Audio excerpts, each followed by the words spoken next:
गुरु प्यारी साध संगत जी, साखी शुरू करने से पहले आप जी से बेनती है कि अगर आप रूहानी साखियाँ पढ़ना पसंद करते हैं तो आप हमारी वेबसाइट www.संतवचन.com पर जाकर पढ़ सकते हैं, जिसका लिंक वीडियो के डिस्क्रिप्शन में दिया हुआ है। साध संगत जी, ये साखी एक सच्ची घटना है। आज इस साखी में हमें पता चलेगा कि अगर हमने नामदान ले लिया है, अगर हमें नाम की बख्शिश हो गई है, तो हमें किन किन बातों का ख्याल रखना पड़ता है, किन किन चीज़ों का हमें ख्याल रखना पड़ता है, ताकि जिनसे हमने नाम लिया है, जिनसे हमने नाम की बख्शिश ली है, वह हमसे नाराज़ ना हो सके, हमारा सतगुरु हमसे नाराज़ ना हो सके। साध संगत जी, आप जानते हैं कि अगर गुरु नाराज हो जाए, गुरु अपने शिष्य से नाराज हो जाए, तो शिष्य की क्या हालत होती है। उसके लिए फिर ये दुनिया कोई मायने नहीं रखती। वह अपने मुर्शिद को मनाने के लिए कुछ भी करने के लिए तैयार हो जाता है। आप बुल्ले शाह जी को देख सकते हैं कि जब उनके गुरु उनसे नाराज हो गए, जिनसे उन्होंने नाम दीक्षा ली थी, तो उनकी क्या हालत हुई थी। बुल्ले शाह जी को क्या क्या करना पड़ा था, क्या क्या उन्होंने नहीं किया था, यहाँ तक कि वह कंजरी बनकर अपने गुरु के लिए नाचने लग गए थे। उन्होंने अपने पैरों में घुंघरू डाल लिए थे कि जिसको नहीं भी पता उसको भी पता चल जाए कि गुरु का इश्क, गुरु का प्यार क्या होता है। अगर गुरु अपने शिष्य से नाराज हो जाए तो क्या उसकी हालत होती है, ये आप जान सकते हैं। तो आज इस साखी में हम इसी के बारे में चर्चा करेंगे, इसी के बारे में हमें पता चलेगा। तो साखी को पूरा सुनने की कृपालता करें जी। साध संगत जी, एक सत्संगी परिवार था जिन्होंने एक पूर्ण संत महात्मा की शरण ली हुई थी। उन्होंने उनसे नाम दीक्षा भी ली हुई थी और वह संत एक पहुँचे हुए संत थे। साध संगत जी, हम पहुँचा हुआ उसे कहते हैं जो हमें मालिक से मिला दे, जो उस कुल मालिक से मिला हुआ हो, जिसने वह रास्ता तय किया हो, जिसने वह मंजिलें जानी हो, जो पारब्रह्म तक गया हो, उसे हम एक पूर्ण संत महात्मा कहते हैं। और जो पूर्ण संत महात्मा होते हैं वह हमें केवल नाम की कमाई में लगाते हैं। वह हमें केवल और केवल अंदर जाने के लिए बोलते हैं, नाम सिमरन करने के लिए बोलते हैं, धुन को सुनने के लिए बोलते हैं। वह हमें बाहर मुखी भक्तियों में नहीं लगाते, बाहर के कार्यों में नहीं लगाते। वह हमें अंदर जाने का उपदेश देते हैं, ज़्यादा से ज़्यादा भजन सिमरन करने का उपदेश देते हैं, ज़्यादा से ज़्यादा नाम की कमाई करने का हमें उपदेश देते हैं। उन्हें बाहर के कार्यों से कोई लेना देना नहीं होता। वह ज़्यादा जोर अंदर की तरफ देते हैं ताकि जीव का अंदर उस कुल मालिक के साथ मिलाप हो जाए, जीव अंदर उस नाम रूपी धुन को सुन ले और उसमें मोहित होकर उस कुल मालिक में मिल जाए। यह एक पूर्ण संत महात्माओं की पहचान होती है कि वह अपने सत्संग में केवल नाम की चर्चा करते हैं, नाम के बारे में ही बताते हैं और कोई बातें नहीं करते। उनकी रहनी सहनी भी बहुत ही अलग होती है। साध संगत जी, ऐसे ही एक सत्संगी परिवार था जिन्होंने एक पूर्ण संत महात्मा से नाम दीक्षा ली हुई थी। वह उनको कुल मालिक का रूप मानते थे और साथ ही साथ वह अन्य स्थानों की देवी देवताओं की पूजा भी करते थे और ये बात उनके गुरुजी को मालूम थी। साध संगत जी, जो एक पूर्ण संत महात्मा होता है वह कभी भी किसी को बुरा नहीं कहता, कभी भी किसी को ये नहीं कहता कि तुम ये गलत कर रहे हो। वह तो कहते हैं कि जो जहाँ पर लगा है वह ठीक है, हम उसे गलत ठहरा नहीं सकते। जो जहाँ पर लगा है वह ठीक है, जो जिसकी पूजा कर रहा है वह ठीक है। क्योंकि जिसको मालिक ने अपने से मिलाना होता है उस पर मालिक खुद अपनी कृपा करता है, खुद उसको वह समझ देता है, खुद उसको वह ज्ञान देता है। तो मालिक से मिलना यह तो उसकी कृपा से ही हो सकता है। और मालिक के नाम का ज्ञान, मालिक की भजन बंदगी का ज्ञान भी उसकी कृपा से ही होता है।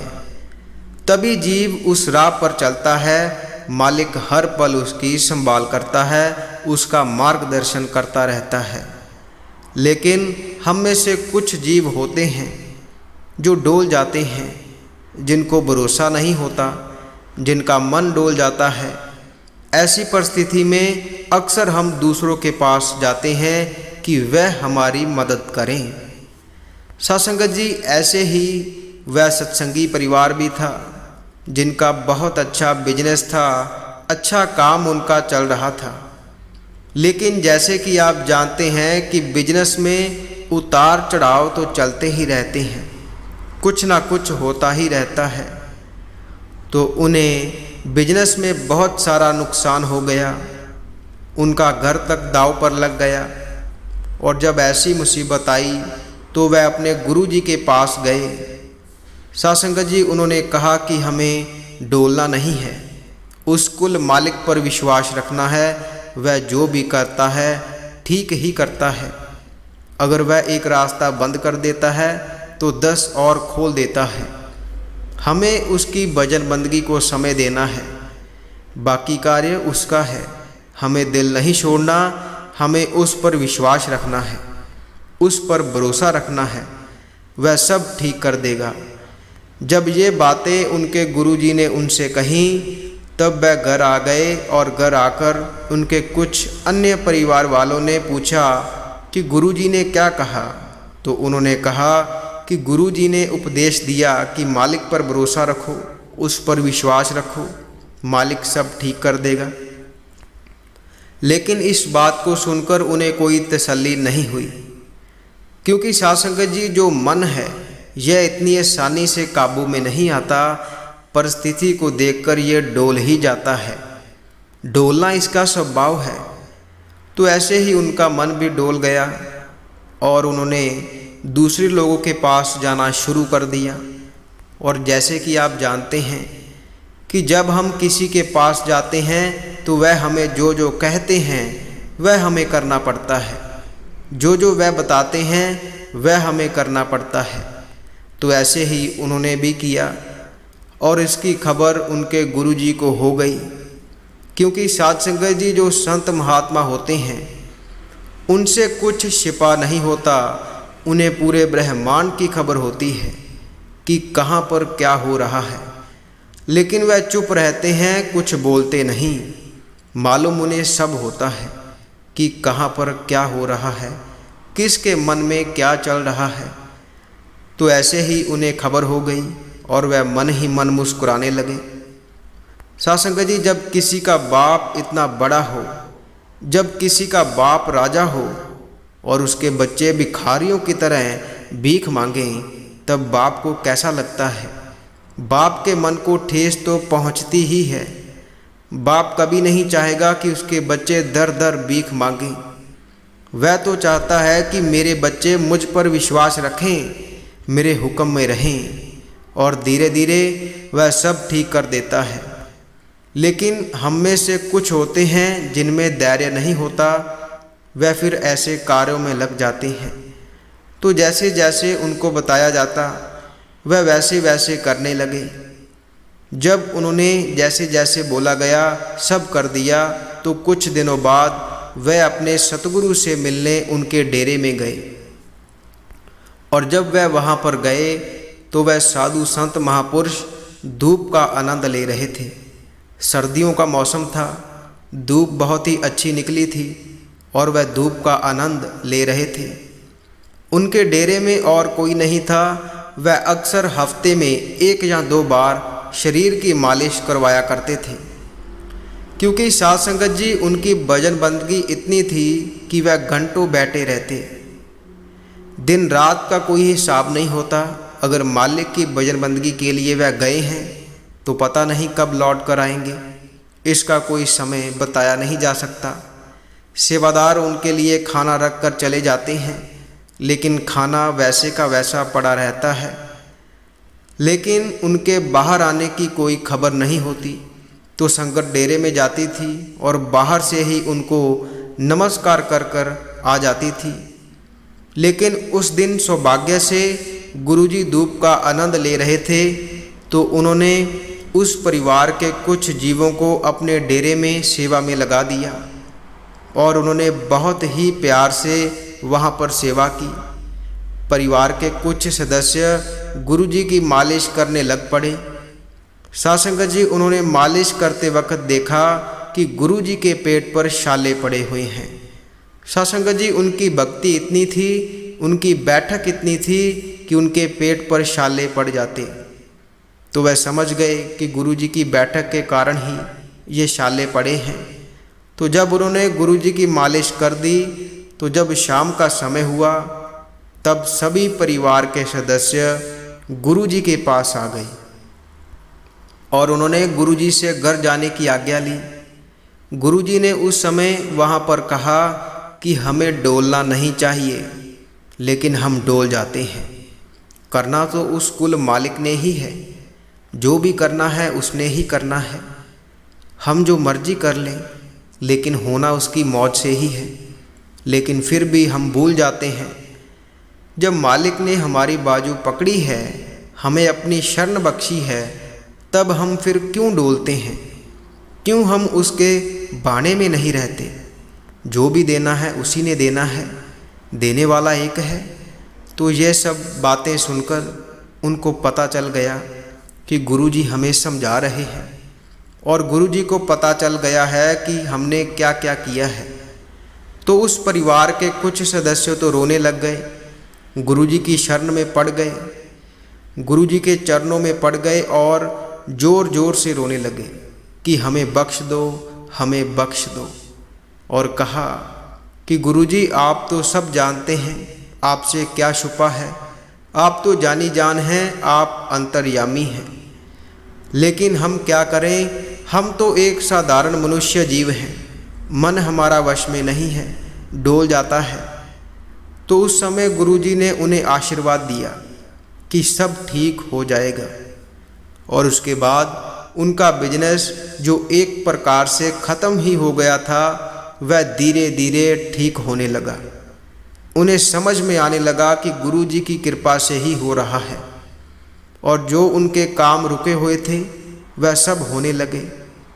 तो वह अच्छी तरह से समझ गए थे कि अगर मांगना है तो कुल मालिक से मांगना चाहिए, अपने सतगुरु से मांगना चाहिए।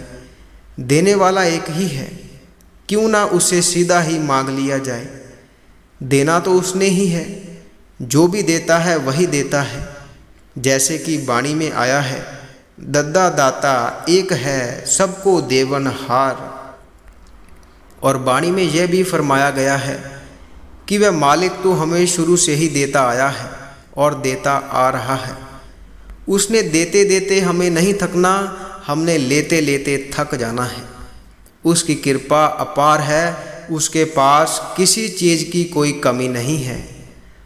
तो हमें उसकी शरण लेनी चाहिए। जो भी हमारी अरदास विनती होती है उससे की जानी चाहिए, क्योंकि मुश्किल के समय बाप ही अपने बच्चों की सहायता करता है।